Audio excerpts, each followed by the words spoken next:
Good morning, I'm MrTieDye, and we have another tapestry to reveal here. This is the one that I did just this past Wednesday, a couple days ago.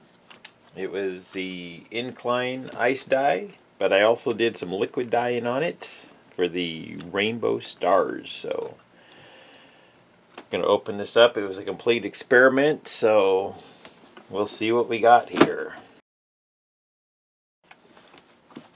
Alright, well, we got a little bit of color trailing there, so let's get set up and open this up. Okay, here we go.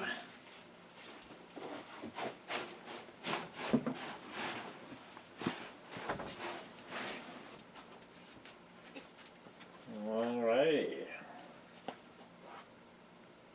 Well, I think it looks pretty cool, so let's get this washed up and then I'll post this video later.